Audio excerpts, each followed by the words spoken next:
Black Beauty Part 1, My Early Home. The first place that I can well remember was a large pleasant meadow with a pond of clear water in it. Some shady trees leaned over it, and rushes and water lilies grew at the deep end. Over the hedge on one side we looked into a plowed field, and on the other we looked over a gate at our master's house, which stood by the roadside. At the top of the meadow was a grove of fir trees, and at the bottom a running brook overhung by a steep bank. While I was young, I lived upon my mother's milk, as I could not eat grass. In the daytime I ran by her side, and at night I lay down close by her. When it was hot, we used to stand by the pond in the shade of the trees, and when it was cold, we had a nice warm shed near the grove. As soon as I was old enough to eat grass, my mother used to go out to work in the daytime, and come back in the evening. There were 6 young colts in the meadow besides me. They were older than I was. Some were nearly as large as grown-up horses. I used to run with them and had great fun. We used to gallop all together round and round the field as hard as we could go. Sometimes we had rather rough play, for they would frequently bite and kick as well as gallop. One day, when there was a good deal of kicking, my mother whinnied to me to come to her, and then she said, "I wish you to pay attention to what I am going to say to you. The colts who live here are very good colts, but they are cart horse colts, and of course they have not learned manners. You have been well bred and well born. Your father has a great name in these parts, and your grandfather won the cup 2 years at the Newmarket races. Your grandmother had the sweetest temper of any horse I ever knew, and I think you have never seen me kick or bite. I hope you will grow up gentle and good, and never learn bad ways. Do your work with good will, lift your feet up well when you trot, and never bite or kick even in play." I have never forgotten my mother's advice. I knew she was a wise old horse, and our master thought a great deal of her. Her name was Duchess, but he often called her Pet. Our master was a good, kind man. He gave us good food, good lodging, and kind words. He spoke as kindly to us as he did to his little children. We were all fond of him, and my mother loved him very much. When she saw him at the gate, she would neigh with joy and trot up to him. He would pat and stroke her and say, "Well, old Pet, and how is your little darky?" I was a dull black, so he called me Darky. Then he would give me a piece of bread, which was very good, and sometimes he brought a carrot for my mother. All the horses would come to him, but I think we were his favorites. My mother always took him to the town on a market day in a light gig. There was a ploughboy, Dick, who sometimes came into our field to pluck blackberries from the hedge. When he had eaten all he wanted, he would have what he called fun with the colts, throwing stones and sticks at them to make them gallop. We did not much mind him, for we could gallop off, but sometimes a stone would hit and hurt us. One day he was at this game, and did not know that the master was in the next field, but he was there, watching what was going on. Over the hedge he jumped in a snap, and catching Dick by the arm, he gave him such a box on the ear as made him roar with the pain and surprise.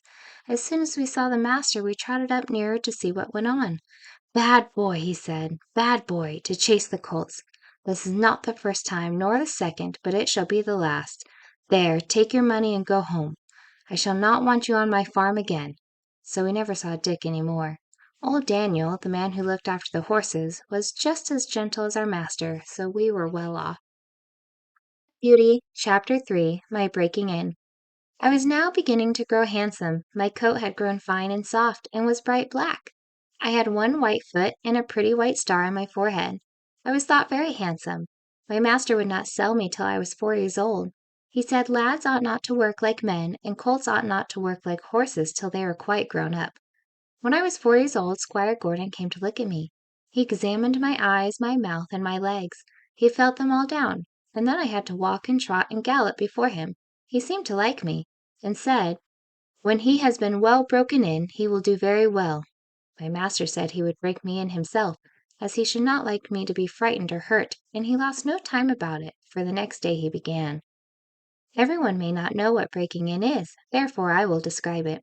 It means to teach a horse to wear a saddle and bridle, and to carry on his back a man, woman, or child, to go just the way they wish, and to go quietly. Besides this, he has to learn to wear a collar, a crupper, and a breeching, and to stand still while they are put on. Then they have to have a cart or a chaise fixed behind, so that he cannot walk or trot without dragging it after him, and he must go fast or slow, just as his driver wishes. He must never start at what he sees, nor speak to other horses, nor bite, nor kick, nor have any will of his own, but always do his master's will, even though he may be very tired or hungry. For the worst of all is, when his harness is once on, he may neither jump for joy nor lie down for weariness. So you see this breaking in is a great thing. I had of course long been used to a halter and a headstall, and to be led about in the fields and lanes quietly. But now I was to have a bit and bridle. My master gave me some oats as usual, and after a good deal of coaxing he got the bit into my mouth, and the bridle fixed, but it was a nasty thing. Those who have never had a bit in their mouths cannot think how bad it feels. A great piece of cold hard steel as thick as a man's finger to be pushed into one's mouth, between one's teeth, and over one's tongue, with the ends coming out at the corner of your mouth, and held fast there by straps over your head, under your throat, round your nose, and under your chin, so that no way in the world can you get rid of the nasty hard thing. It is very bad. Yes, very bad. At least I thought so. But I knew my mother always wore one when she went out, and all horses did when they were grown up. And so, what with the nice oats, and what with my master's pats, kind words, and gentle ways, I got to wear my bit and bridle. Next came the saddle, but that was not half so bad. My master put it on my back very gently, while old Daniel held my head. He then made the girths fast under my body, patting and talking to me all the time. Then I had a few oats, then a little leading about, and this he did every day till I began to look for the oats and the saddle. At length, one morning, my master got on my back and rode me round the meadow on the soft grass. It certainly did feel queer, but I must say I felt rather proud to carry my master, and as he continued to ride me a little every day, I soon became accustomed to it. The next unpleasant business was putting on the iron shoes. That, too, was very hard at first. My master went with me to the smith's forge, to see that I was not hurt or got any fright. The blacksmith took my feet in his hand, one after the other, and cut away some of the hoof. It did not pain me, so I stood still on 3 legs till he had done them all. Then he took a piece of iron the shape of my foot, and clapped it on, and drove some nails through the shoe quite into my hoof, so that the shoe was firmly on. My feet felt very stiff and heavy, but in time I got used to it. And now having got so far, my master went on to break me to harness. There were more new things to wear.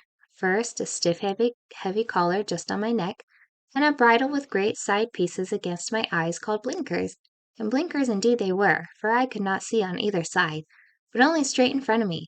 Next, there was a small saddle with a nasty stiff strap that went right under my tail. That was the crupper. I hated the crupper. To have my long tail doubled up and poked through that strap was almost as bad as the bit. I never felt more like kicking. But of course I could not kick such a good master, and so in time I got used to everything, and could do my work as well as my mother. I must not forget to mention one part of my training, which I have always considered of very great advantage.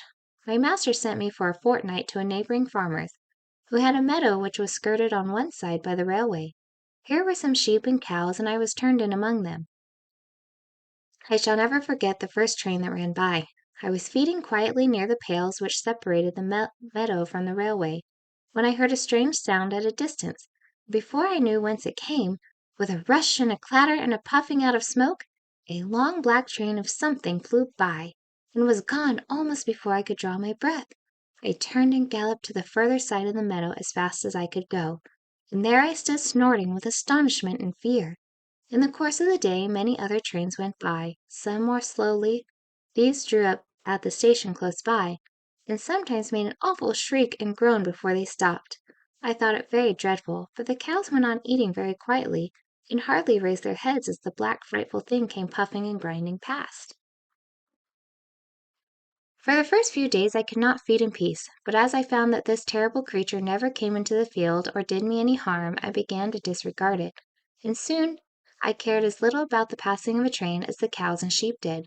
Since then I have seen many horses much alarmed and restive at the sight or sound of a steam engine, but thanks to my good master's care, I am as fearless at railway stations as I am in my own stable.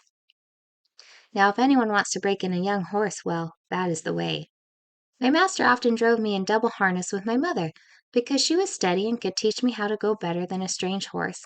She told me the better I behaved, the better I should be treated, and that it was the wisest always to do my best to please my master.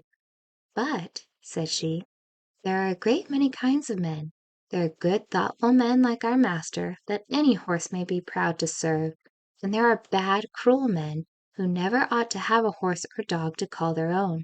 Besides, there are a great many foolish men, vain, ignorant, and careless, who never trouble themselves to think. These spoil more horses than all, just for want of sense. They don't mean it, but they do it for all that. I hope you will fall into good hands. But a horse never knows who may buy him, or who may drive him. It is all a chance for us. But still I say, do your best wherever it is, and keep up your good name." Black Beauty, Chapter 4, Birchwick Park. At this time I used to stand in the stable, and my coat was brushed every day till it shone like a rook's wing.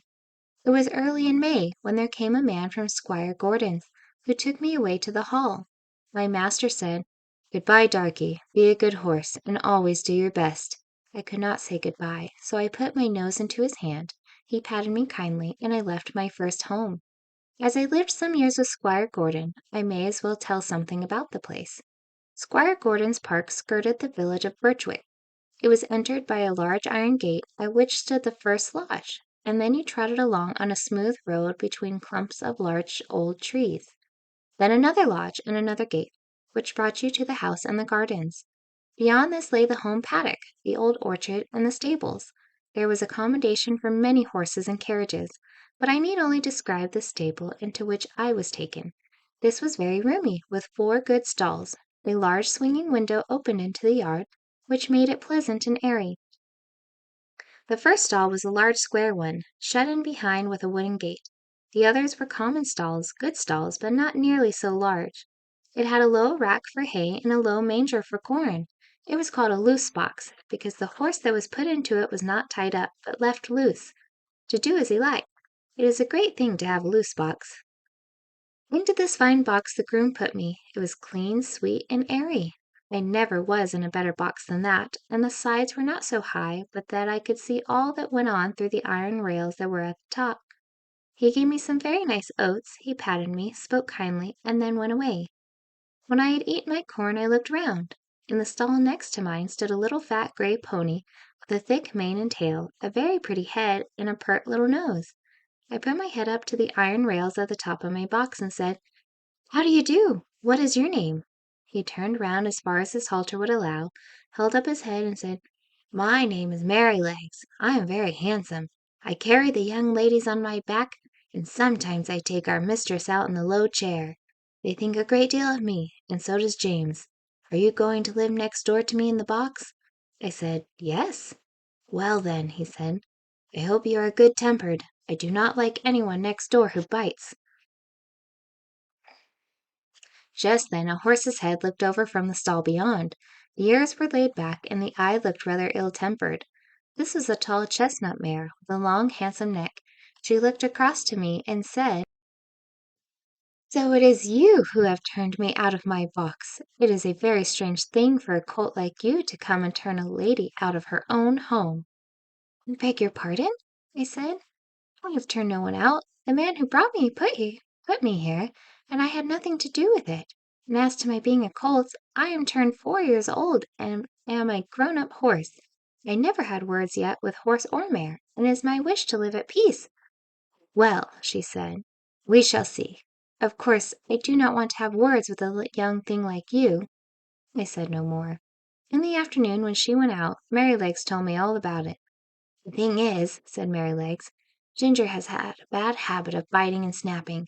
That is why they call her Ginger, and when she was in the loose box she used to snap very much. One day she bit James in the arm and made it bleed, and so Miss Flora and Miss Jessie, who are very fond of me, were afraid to come into the stable.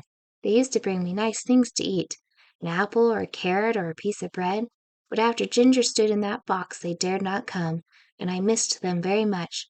I hope they will now come again, if you do not bite or snap." I told him I never bit anything but grass, hay, and corn, and could not think what pleasure Ginger found it. "Well, I don't think she does find pleasure," says Merrylegs. "It is just a bad habit. She says no one was ever kind to her, and why should she not bite? Of course, it is a very bad habit, but I am sure, if all she says be true, she must have been very ill used before she came here. John does all he can to please her, and James does all he can, and our master never uses a whip if a horse acts right. So I think she might be good-tempered here, you see," he said with a wise look. "I am 12 years old, I know a great deal, and I can tell you there is not a better place for a horse all around this country than this. John is the best groom that ever was. He has been here 14 years, and you never saw such a kind boy as James is, so that it is all Ginger's own fault that she did not stay in that box."